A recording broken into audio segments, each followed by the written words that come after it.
رضی اللہ تعالیٰ عنہ کے بیٹے محمد ابن حنفیہ، ان کے پاس جب کچھ سبائیوں کی طرف سے اڑتی اڑتی خبر آئی کہ یزید کے اندر یہ عیوب ہیں، یزید کے اندر یہ نقائص ہیں، البدایہ والنہایہ کھول کر کے دیکھیں لکھا ہوا ہے، جو تم بیان کر رہے ہو ایسا کچھ بھی نہیں دیکھا میں نے اس کی طرف، میں تو اس کے پاس حاضر ہوا ہوں، ان کے پاس قیام کیا ہے میں نے تو اس کو نماز کا پابند دیکھا، مسائل شریعت میں دلچسپی رکھنے والا دیکھا، سنتوں کو تلاش کر کے اس کے اوپر لزوم برتنے والا۔ یہ روایت حدیث کی کتابوں میں نہیں ہے، یہ البدایہ والنہایہ کتاب ہے تاریخ کی، یہ نام ہے تاریخ ابن کثیر کا عربی میں، البدایہ والنہایہ، المشہور تاریخ ابن کثیر، جیسے وہ شرح مانی الاثار کا نام ہے طحاوی شریف، نام تو اس کا وہ تھا نا، بلکہ ایون بخاری شریف کا نام بھی صحیح بخاری نہیں ہے، الجامع الصحیح ہے، امام بخاری نے نام رکھا، پھر بعد میں صحیح بخاری پڑھ گیا۔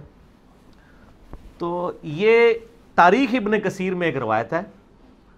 اور بے سند ہے۔ ابن کثیر 774 ہجری میں فوت ہوئے ہیں، 700 سال کا انہوں نے سمندر عبور نہیں کیا کہ روایت لی کہاں سے انہوں نے، تو لیکن یہ روایت اگر کوئی صحیح بھی مان لیتا ہے نا منقطع ہونے کے باوجود، تو وہ ان کے گھاٹے فٹ ہو جائے گی۔ شیخ زبیر صاحب کا الحدیث رسالہ 107، اس میں انہوں نے ایک ہیڈنگ بنائی ہے، کیا یزید شرابی تھا؟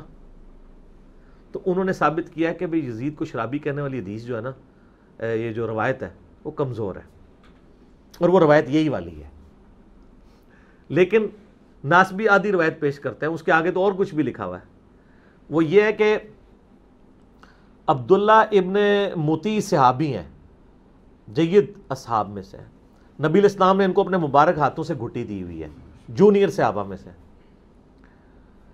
یہ یزید کو ملنے جاتے ہیں شام، وہاں دیکھتے ہیں کہ یہ شراب بھی پیتا ہے، نمازیں بھی ضائع کرتا ہے، سب کچھ کرتا ہے، تو یہ واپس جب مدینہ آتے ہیں تو اہل مدینہ کو کہتے ہیں کہ بھئی تم اس کی بیعت اتار کے پھینک دو، قریب آسمان سے پتھر برس پڑے، جو کچھ میں نے یزید کے بارے میں دیکھا ہے۔ یہ بات جب محمد بن حنفیہ تک پہنچتی ہے نا، تو محمد بن حنفیہ کہتے ہیں میں بھی شام سے ہو کے آیا ہوں، میں نے تو اس کو جو ہے وہ نمازوں کا پابند اور سنت کی تلاش کرنے والا، جن کے باوجداد سنت کی کو توڑتے ہیں اور سنت کی دھجیاں بگیرتے ہیں، وہ ان کا بچہ جو ہے سنت کو تلاش کرنے والا، اچھا تو پایا ہے۔ تو وہ پھر وہ عبداللہ ابن مطیع صحابی کے ساتھی کہتے ہیں کہ حضرت وہ سب کچھ اس نے ٹوپی ڈرامہ کیا آپ کو دکھانے کے لیے، جتنے دن آپ رہے نا وہاں اتنے دن اس نے نمازیں پڑھی ہیں، ورنہ اس کا کریکٹر تو یہ ہے، ٹھیک ہے۔ تو اب ناسبی بیچ میں سے اٹھاتے ہیں کہ جی دیکھیں محمد بن حنفیہ نے کہا میں اس کو نماز پڑھنے والا، آگے پیچھے کوئی نہیں اٹھاتے۔ اچھا اس میں تو شیخ زبیر صاحب نے کہا کہ اس روایت سے جان چھڑا لیں، کیونکہ اگر اس روایت کو آپ صحیح مانیں گے نا تو محمد بن حنفیہ ہے تابعی ہے اور عبداللہ ابن مطیع صحابی ہے۔ جب صحابی کہہ دینا کسی کے بارے میں کہ وہ شرابی ہے اور بد کردار ہے، تو 100 تابعین بھی کہتے ہیں نا وہ ٹھیک ہے، وہ تابعی کا قول غلط ہے، کیونکہ صحابی کی پرائورٹی ہوگی نا، تو ٹھیک ہے ہم مانیں اس روایت کو۔ تو پوری روایت یہ ہے کہ وہ پھر وہ صحابی کے ساتھی کہتے ہیں کہ سر اس نے آپ کو دھوکہ دیا ہے، وہ کہ کرتوت کیا ہے، وہ جتنے دن آپ رہے ہیں نا اتنے دن وہ امامہ شریف پہن کے پھرتا رہے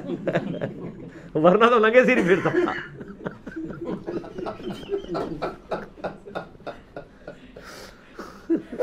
آپ کو دیکھ کے اس نے امامہ شریف باندھ کے نمازیں پڑھی ہے، ورنہ لگے سر پڑتا تھا پہلے، یعنی میں آج کے دور کے اعتبار سے بات کر رہا ہوں، ٹھیک ہو گیا۔ تو یہ پوری روایت مان لیں تو ٹھیک ہے، لیں روایت،